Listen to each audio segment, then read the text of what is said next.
vais commencer par me présenter un peu. Ça c'est moi, OK. Je suis notaire depuis 2011 et j'ai un bureau à Mont-Saint-Hilaire, sur la rive sud de Montréal. Puis j'ai aussi une place d'affaires, un bureau à Ville-Mont-Royal sur rendez-vous. Alors maintenant, j'ai beaucoup de demandes vers Montréal, donc j'ai un point de service aussi. Donc je pense que pour vous, ici, de Beaconsfield, c'est beaucoup plus proche aussi d'aller à Ville-Mont-Royal.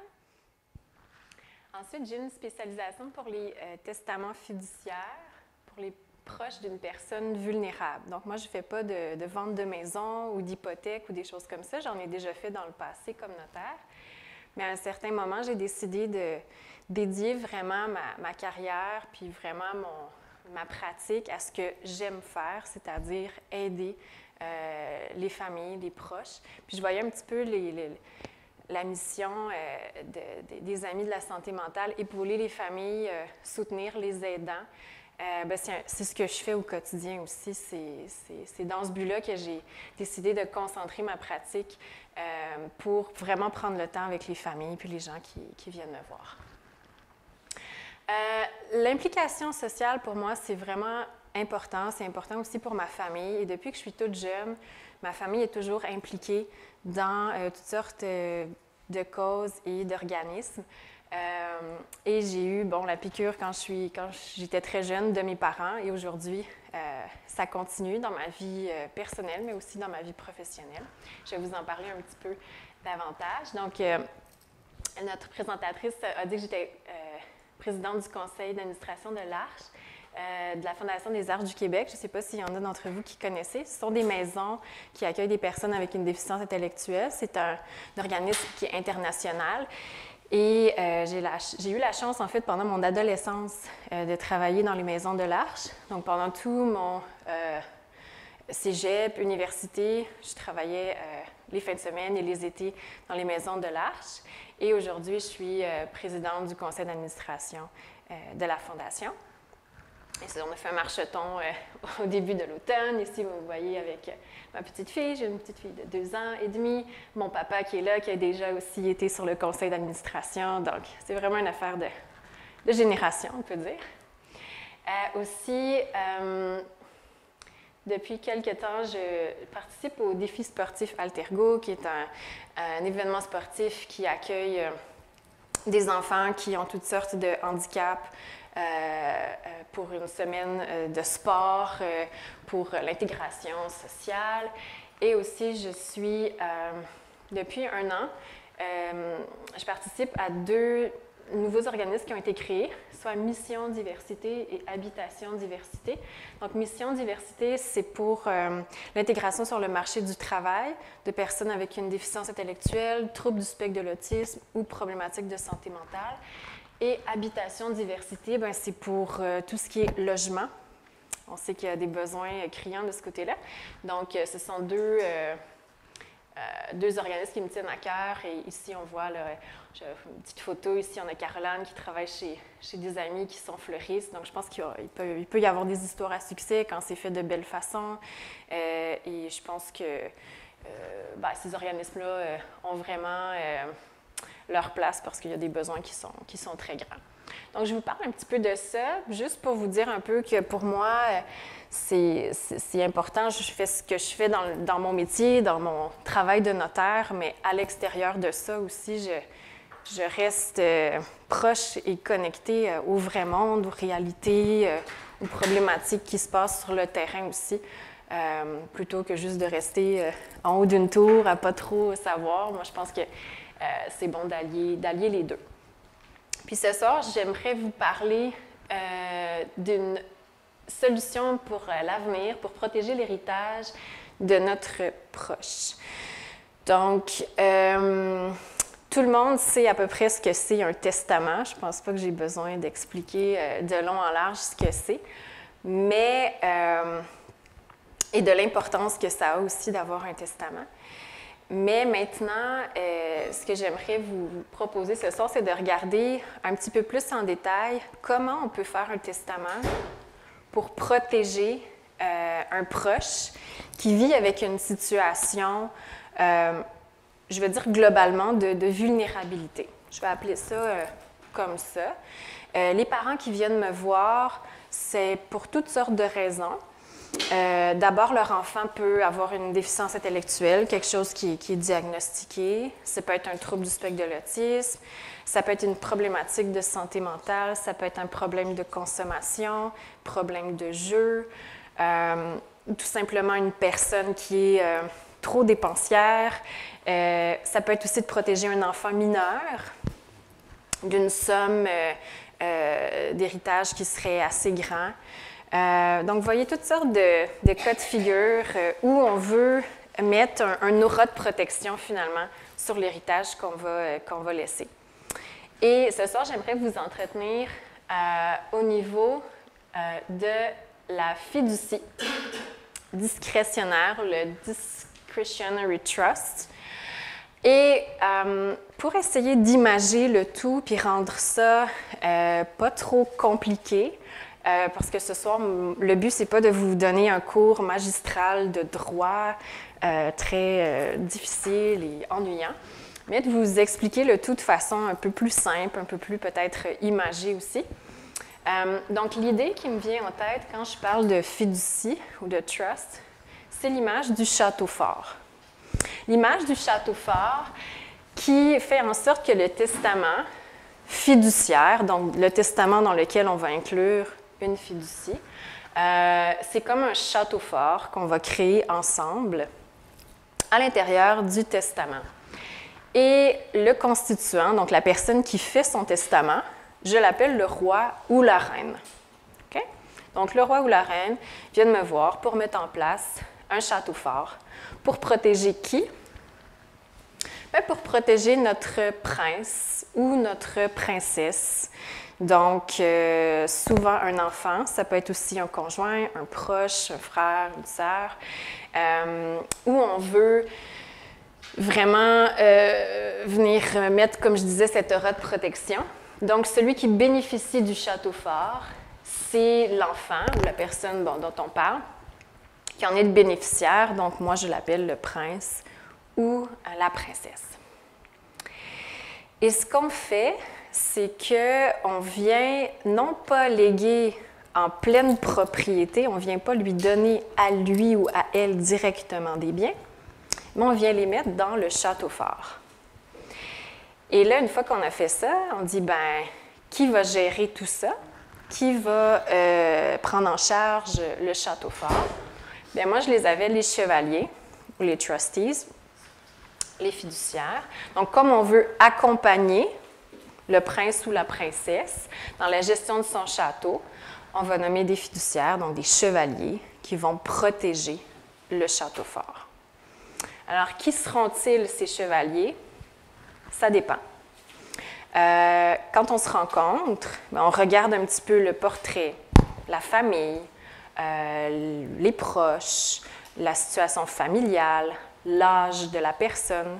Donc, il n'y a pas un château fort, il n'y a pas une fiducie qui est pareille. Ça va vraiment dépendre de la situation. Puis les chevaliers, ça peut être des gens de la famille, ça peut être des professionnels, ça peut être une compagnie de gestion de fiducie. Donc, voyez-vous, il y a différentes solutions et c'est vraiment adapté selon la situation.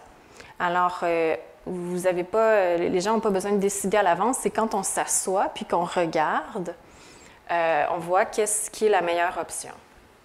Et on peut nommer des remplaçants, on peut nommer des backups, hein? On peut nommer vraiment un mode de remplacement parce que ce qu'on veut le plus possible, c'est de faire des documents évolutifs qui vont évoluer avec le temps puis qui vont perdurer dans le temps.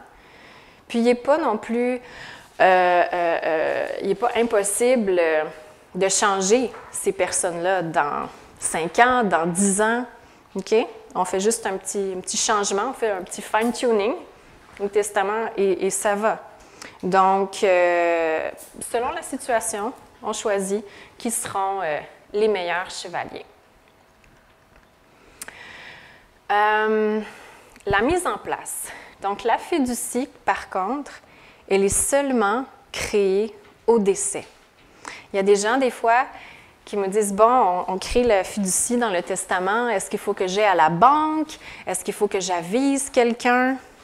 En fait, la fiducie, elle n'est pas créée tout de suite dans ce cas-ci parce que c'est une fiducie dans un testament. Donc, la fiducie, elle est créée seulement au décès. Donc, je vous dis ça parce que des fois, les gens pensent que c'est parce qu'il existe des fiducies qui peuvent être créées du vivant, OK? Mais c'est pas, ici, c'est pas ce dont on parle, c'est vraiment une fiducie qui est créée au niveau du décès. Et on peut toujours la changer dans notre testament. Donc, qu'est-ce qui fait en sorte que c'est terminé puis que ça commence? C'est vraiment le décès. Ça va pour ça?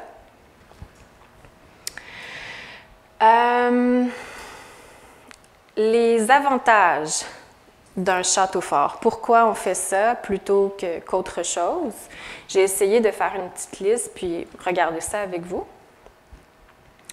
Donc, d'abord, il y a un contrôle et un accompagnement. Donc, vous savez, si on laisse une somme d'argent ou une maison ou un placement, peu importe, à quelqu'un en pleine propriété dans son testament, c'est-à-dire je te le lègue, ça tombe dans ton patrimoine, mais tu peux faire tout ce que tu veux.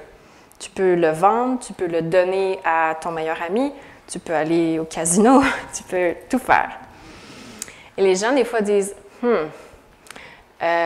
j'ai travaillé très fort dans ma vie, j'ai amassé, j'ai accumulé tout ce patrimoine et j'aimerais bien qu'il en reste plus longtemps et que ces sommes-là puissent être utilisées adéquatement.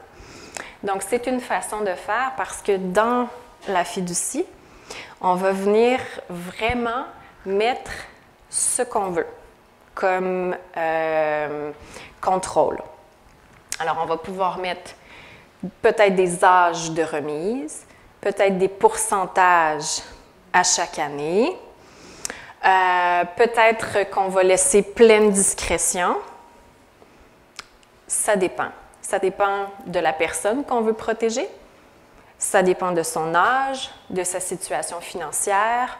Ça dépend aussi si la personne travaille ou est prestataire d'aide sociale. Voyez-vous, ce sont tous des paramètres qu'on met en place selon la situation, selon la personne qu'on veut protéger. Et quand je parle d'accompagnement, nos fameux chevaliers, nos fiduciaires, nos trustees, vont être là pour accompagner. Ce sont eux qui vont prendre les décisions au fur et à mesure. Ce sont eux qui vont décider, par exemple, des placements. Ce sont eux qui vont s'occuper de faire le rapport d'impôt à chaque année. Donc, même si la personne n'est pas capable de gérer ses biens ou est désorganisée ou c'est difficile pour elle, bien, on sait quand même qu'il y a l'accompagnement qui est fait. Donc ça, c'est un des avantages du château fort. Ensuite, il n'y aura pas de curatelle publique ou privée qui est créée si jamais la personne, donc le prince ou la princesse, si jamais il est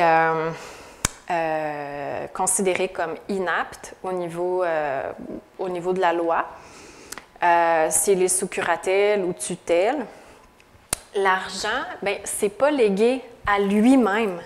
Ça n'ira pas au prince ou la princesse dans son petit compte de banque qu'il a à la caisse ou à la banque. Ça va être dans un compte de fiducie, dans un trust. Donc, le curateur public n'aura pas de mots à dire sur ça parce que c'est une gestion privée. Évidemment, le curateur public est très important comme filet social, comme quelqu'un qui observe tout ce qui concerne une personne inapte. Mais quand on prévoit dans le testament une façon déjà sécuritaire de gérer l'argent, le curateur n'a pas besoin de faire une surveillance de plus. Par contre, si on n'a rien prévu, là, évidemment, le curateur public pourrait être impliqué dans le dossier. Donc, qui dit pas de curatelle publique, pas de rapport au curateur public non plus, parce que c'est une obligation que les fiduciaires doivent faire s'il n'y a pas de fiducie, s'il n'y a pas de testament, s'il n'y a rien de prévu. Donc, ça allège aussi la gestion des chevaliers, des trustees. Ensuite, une structure organisée pour l'entourage. Les futurs chevaliers, peut-être que ce sont des membres de famille, peut-être que ce sont des amis, des proches.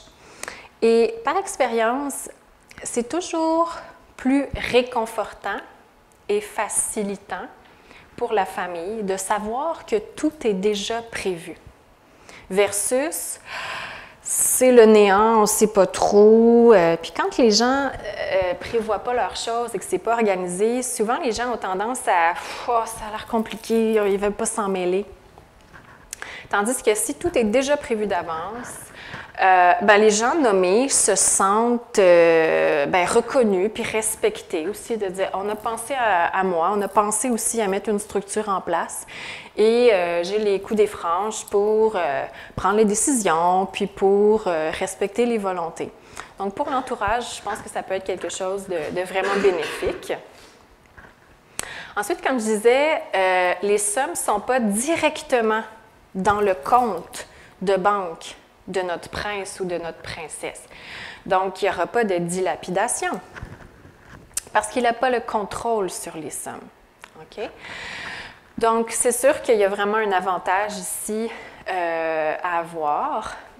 Aussi, dans certains cas, si une personne bénéficie de sécurité du revenu, par exemple pour une contrainte sévère à l'emploi, et que la personne reçoit ses prestations, vous voyez que l'argent de l'héritage n'est pas dans son compte de banque à lui.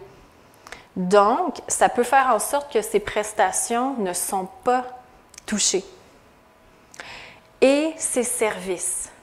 Parce que pour moi, ce n'est pas juste une question d'argent, c'est une question de service aussi, puis d'être dans le système, puis de bénéficier aussi de services du système.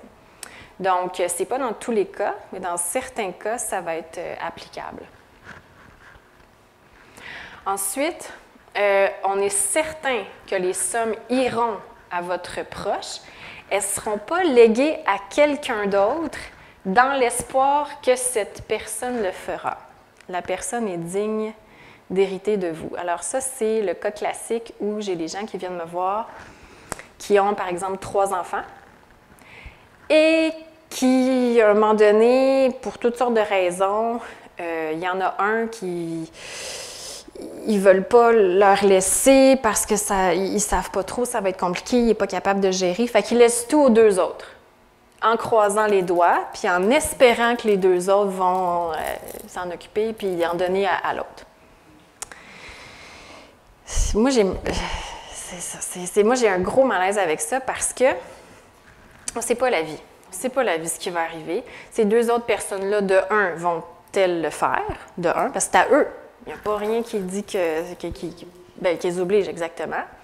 De 2, il n'y a rien qui empêche d'avoir une bad luck financière, une faillite, un divorce, ou simplement que cette personne-là décède. C'est pas dit que la nouvelle blonde ou les enfants mineurs, que l'argent, on va revenir et tout ça. Donc, pour moi, c'est pas une solution. Et quand je dis que la personne est digne d'hériter, c'est pas parce qu'une personne est un peu plus vulnérable ou un petit peu plus de difficulté avec la gestion ou qui n'a aucune valeur de l'argent. Je pense pas que c'est une raison de la déshériter. Donc, je dirais que au Québec, on a les notaires, on a le Code civil. C'est comme notre... c'est ce qu'on suit, c'est notre loi. Puis, dans une certaine époque, les fiducies, les notaires étaient un petit peu frileux avec les fiducies. C'était un concept de common law. Ils étaient un peu peut-être mal à l'aise. Mais depuis le début des années 2000 et maintenant, aujourd'hui, il y a comme un retour de la fiducie. En regardant ça, on voit que pour certaines situations dont je vous parle depuis le début, c'est totalement applicable et c'est totalement le véhicule optimal et idéal pour transmettre de l'argent de cette façon-là. Et on est maintenant certains notaires qui, en faisant une spécialisation pour vraiment faire des testaments qui sont entièrement faits de façon légale et en suivant toutes les règles de fiducie, parce que c'est vraiment un domaine assez particulier. Mais quand on s'y connaît, qu'on connaît bien les règles, après ça, on peut vraiment venir l'adapter selon chaque famille, selon chaque situation. Une autre chose que j'aime bien, c'est que dans le testament, on va décider à qui vont les sommes, donc à notre prince ou à notre princesse, puis à qui les sommes iront au décès du prince ou de la princesse. Je vous explique. Supposons que dans le testament, je lègue à mon prince, qui est mon enfant. On s'entend que l'argent n'est pas légué à lui, hein? Il est dans sa fiducie, dans son château fort. Donc là, si on lui dit « tu auras X montant par année » ou « si tu as besoin de ci, de ça », et là, cette personne-là vit 1 an, 2 ans, 3 ans. Et si cette personne-là décède et qu'il reste de l'argent dans le château fort, le roi, la reine, la personne qui vient me voir pour faire son testament décide à qui ça ira. Oh, ça commence à être intéressant. Donc, on dit « ah, ça peut aller à mes autres enfants? » Oui. Ça peut aller à mes petits-enfants? Oui. Ça peut aller à une cause que je soutiens? Oui. Une part peut aller aux amis de la santé mentale? Oui. Il y a beaucoup d'organismes au Québec qui sont nés de legs testamentaires. Donc là, ça veut dire que l'argent que je laisse à mon prince ou ma princesse, lui ne peut pas faire un testament puis léguer ça à sa nouvelle flamme ou à son nouveau conjoint ou encore à n'importe qui d'autre ou quoi que ce soit. Oh! Alors, non seulement je vous parlais au début de contrôle et d'accompagnement, mais on parle de contrôle et accompagnement même de génération future. Alors, moi, je trouve que là, ça commence à être encore plus intéressant parce qu'on vient vraiment sécuriser aussi peut-être nos autres enfants ou nos petits-enfants aussi. Chose qu'on ne peut pas faire dans un testament dit normal, parce qu'on le laisse en pleine propriété. Si tu le laisses en pleine propriété, lui, il peut en faire ce qu'il veut. Et un autre avantage du château fort, enfin, c'est ce que mes clients me disent, la paix d'esprit. Il y en a qui disent que ça n'a pas de prix. Bon. Ensuite, voilà, donc c'est le résumé du château fort qu'on peut créer dans un testament. Je vous parlais un petit peu plus tôt de testament notarié. Peut-être vous parler juste un petit peu des avantages, parce qu'au Québec, il y a 3 façons de faire des testaments, 3 façons légales. La première, je vais commencer du plus pire au moins au excellent. La façon dont on peut faire un testament, premièrement, testament holographe, donc testament fait à la main, qu'on pourrait faire sur un beau petit calepin comme ça avec notre crayon, même une napkin à la limite.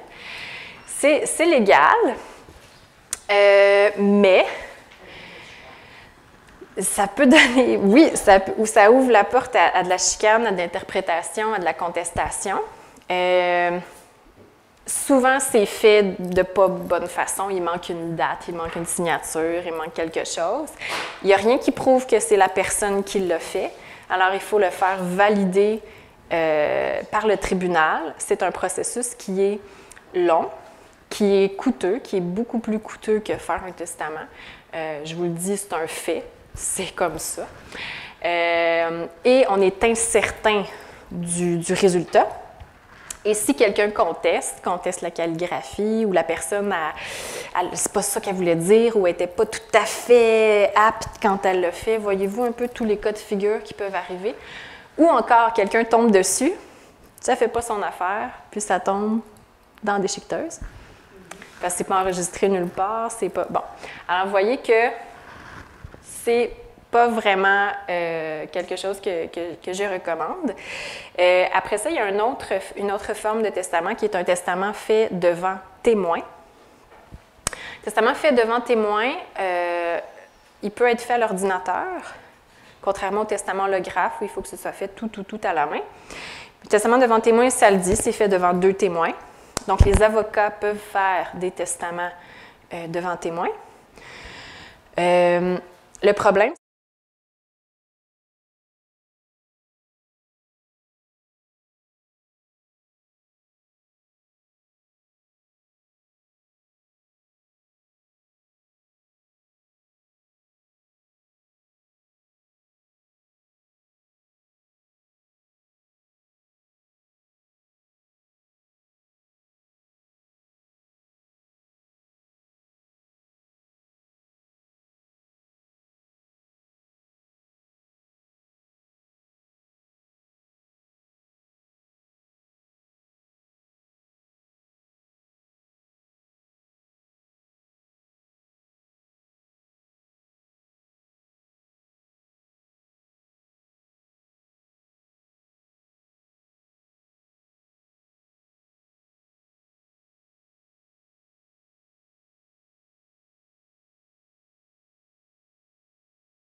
il est anti-feu, anti-vol, etc. Donc, par exemple, au bureau, nous, on a repris l'étude d'un notaire, donc qui était notaire pendant 45 ans, et son père était notaire, et son grand-père était notaire. Donc, dans le sous-sol, dans les voûtes, on a des voûtes de banque, là, vraiment. On a des actes depuis 1898, et on garde ça précieusement.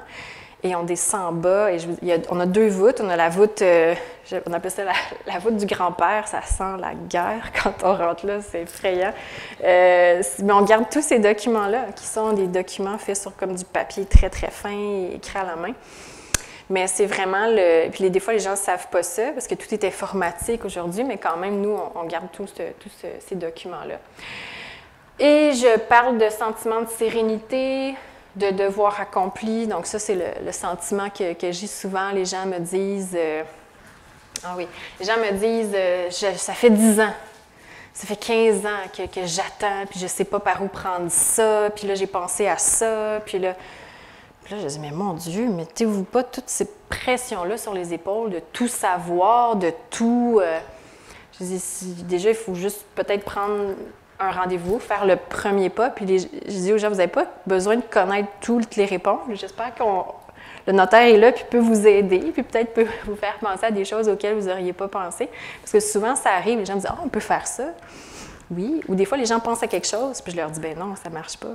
Ah oui. Fait que là, des fois, c'est juste d'avoir une rencontre, de voir ce qu'il y en est. Puis des fois, les gens pensent que leur situation est très complexe et qu'il n'y a pas de moyens, tout ça. Mais à force d'en voir, nous, on voit quelles sont les pistes de solutions, quelles sont les options qui s'offrent à vous. Puis en ayant été avec beaucoup de familles, on voit ce qu'on peut faire, puis on adapte à chaque réalité. Donc, je pense que les gens se mettent une pression incroyable, mais je ne pense pas que cette pression-là doit être sur les épaules de ça, parce que surtout, Surtout, il y a un côté très, très émotif à ça, évidemment. C'est des gens qu'on aime, c'est nos choses.